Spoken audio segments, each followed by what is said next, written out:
नमस्कार, मी अशोक उन्हाळे. दामाई न्यूज मध्ये आपल्या सर्वांचे स्वागत. बातमीपत्राच्या सुरुवातीला पाहूयात हेडलाईन्स. कारखान्याकडील थकीत बँक कर्जामुळे विठ्ठलचे चेअरमन अभिजित पाटील अडचणीत, राज्य बँकेकडून कारवाईचा बडगा. नानद येथे अल्पवयीन तरुणीची गळफास घेऊन आत्महत्या. मोटरसायकलवरून घराकडे निघालेल्या इसमास बंदुकीने गोळ्या मारण्याचा प्रयत्न, अज्ञाताविरुद्ध गुन्हा दाखल. अन्यथा येत्या लोकसभा व विधानसभा निवडणुकावर बहिष्कार टाकू, मंगळवेढा तालुक्यातील 10 गावच्या ग्रामस्थांचा इशारा. मंगळवेढा तालुक्यातून 25,000 मराठा बांधव मुंबईच्या मोर्चामध्ये सहभागी होणार. सिद्धेश्वर यात्रेमध्ये लाखो भाविकांच्या साक्षीने अक्षदा सोहळा संपन्न. आता पाहूयात सविस्तर बातमीपत्र. विठ्ठल कारखान्याचे चेअरमन अभिजित पाटील आणि त्यांचे संचालक मंडळ कारखान्यावरील थकीत कर्जामुळे अडचणीत आले आहे. राज्य शिखर बँकेचे चेअरमन आणि संचालक मंडळावर फसवणुकीचा गुन्हा दाखल करण्यात यावा असे पत्र पंढरपूर ग्रामीण पोलीस ठाण्यामध्ये दिलेले आहे. यामुळे पंढरपूर तालुक्यामध्ये मोठी खळबळ उडाली आहे. काही महिन्यापूर्वीच विठ्ठल सहकारी साखर कारखान्यावर सत्तांतर झाले आहे. कारखान्यावर मोठे थकीत कर्ज असतानाही हा कारखाना चालवण्याचे धाडस अभिजित पाटील यांनी केले आहे. परंतु कारखान्याकडे थकीत रक्कम असताना आणि या कारखान्यातून उत्पादित होणाऱ्या साखरेवर प्रथम हक्क राज्य शिखर बँकेचा असतानाही साखर तसेच कारखान्यामध्ये निर्माण झालेली वीज कारखान्याच्या संचालक मंडळाकडून विकली गेली होती. यामुळे बँकेची फसवणूक झाली असल्याचा ठपका या कारखान्याचे चेअरमन आणि संचालक मंडळावर ठेवण्यात आलेला आहे.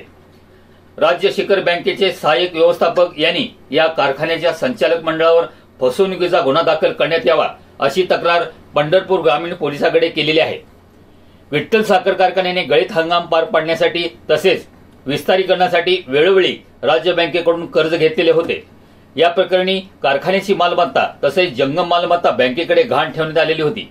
या प्रकरणी 23 सप्टेंबर 2021 रोजी प्रथम कारखान्यास कर्ज भरण्यासंदर्भातील पत्र देण्यात आलेले होते.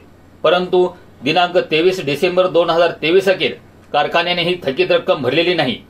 कारखान्याकडे 252.49 कोटी आणि व्याज 177.68 कोटी एवढी रक्कम थकीत आहे. उत्तर सोलापूर तालुक्यातील नानद येथे एका अल्पवयीन तरुणीने राहत्या घरामध्ये गळफास घेऊन आत्महत्या केली. ही घटना शनिवार दिनांक 13 जानेवारी रोजी सकाळी उघडकीस आली. मुस्कान इब्राहिम शेख वय 17 राहणार नानद असे मयत तरुणीचे नाव आहे.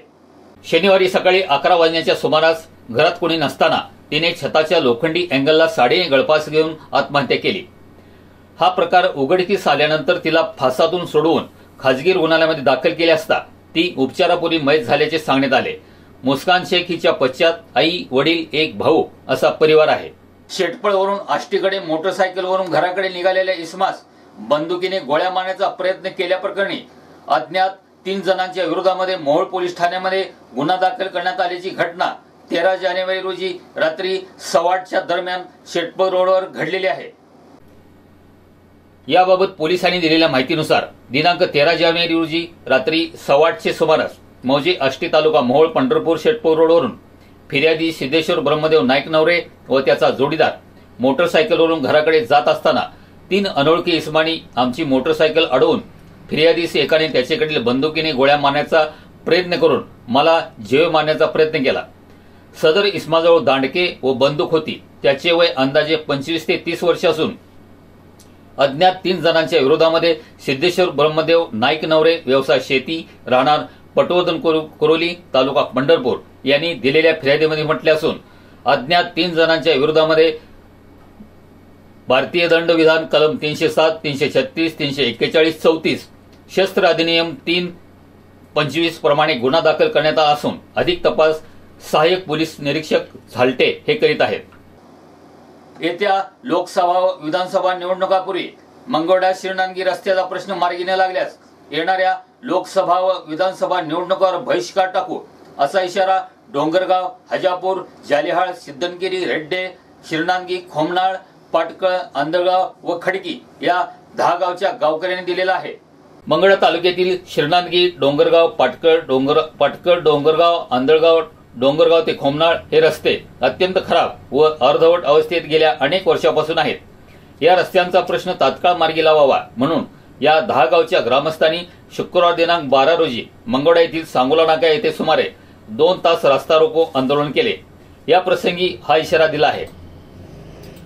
यावेळी जिल्हा परिषद बांधकाम विभागाचे अभियंता कोष्टी, मुलगीर यांच्यासह संबंधित अधिकाऱ्यांनी येत्या 15 दिवसांमध्ये रस्त्याचा प्रश्न मार्गी लावण्याचे आश्वासन दिले।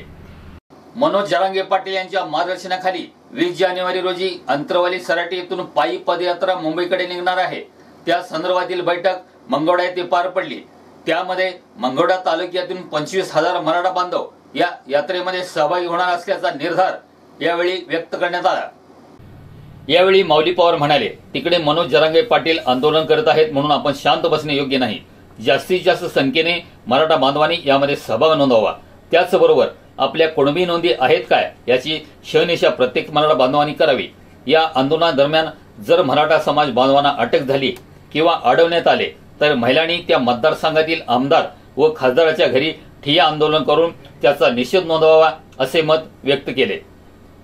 यावेळी राजन जाधव, गणेश देशमुख, श्रीरंग लाळे, महेश पवार आदींनी मार्गदर्शन केले। सदर मोर्चाच्या नियोजनासाठी मंगोडा तालुक्यामधील प्रत्येक गावामध्ये सकल मराठा समाजाच्या वतीने बैठकांचे आयोजन केलेले आहे। सदर मोहीम भरपूर दिवस चालणार असल्यामुळे जे सहभागी होणार आहेत त्यांनी आपली स्वतःची खाण्याची राहण्याची सर्व साहित्य सोबत घ्यावायचे आहे। या संदर्भात मार्गदर्शन करण्यात आले। सोलापूरचे ग्रामदैवत श्री सिद्धेश्वर यात्रेच्या दुसऱ्या दिवशी रविवारी दुपारी सिद्धेश्वर मंदिर तलावाच्या काठी संमती कट्ट्यावर लाखो भाविकांच्या साक्षीने पारंपरिक पद्धतीने अक्षता सोहळा संपन्न झाला। या सोहळ्यात राज्याचे उच्च व तंत्र शिक्षण मंत्री तथा जिल्ह्याचे पालकमंत्री चंद्रकांत पाटील यांनी विशेष उपस्थिती लावली। अक्षता सोहळा पार पडताच हर बोला हर सिद्धेश्वर महाराज की जय या घोषाने संपूर्ण परिसर दुमदुमून गेला। अक्षता सोहळ्यासाठी खासदार डॉक्टर जय सिद्धेश्वर महास्वामी, माजी केंद्रीय गृहमंत्री सुशीलकुमार शिंदे, सर्वश्री आमदार सुभाष देशमुख, सचिन कल्याण शेट्टी, जिल्हाधिकारी कुमार आशीर्वाद, पोलीस आयुक्त राजेंद्र माने, महापालिका आयुक्त शीतल तेली उगले, सर्वश्री माजी खासदार अमर सावळे, माजी मंत्री लक्ष्मण ढोबळे, माजी आमदार दिलीप माने, विश्वनाथ चाकोते, शिवशरण पाटील, सिद्धेश्वर देवस्थान समितीचे अध्यक्ष धर्मराज काडादी, विश्वस्त ॲडव्होकेट मिलिंद थोबडे, मोहन डांगरे आदी उपस्थित होते। या मुख्य सोहळ्यास महाराष्ट्रासह कर्नाटक, आंध्र प्रदेश, तेलंगणा येथून लाखो भाविक दाखल झाले होते।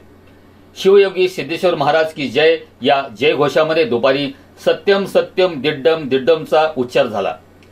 चारही बाजूनी अक्षतांचा वर्षाव झाला। शेकडो वर्षांची परंपरा असलेल्या ग्रामदैवत शिवयोगी श्री सिद्धरामेश्वर यात्रेच्या आज दुसऱ्या दिवशी रविवारी श्री सिद्धेश्वर मंदिर परिसरातील संमती कट्ट्यावर योगदंडाबरोबर अक्षता सोहळा संपन्न झाला। हे होतं आजचं बातमीपत्र। पुन्हा भेटूयात एका नवीन बातमीपत्रासह। नमस्कार।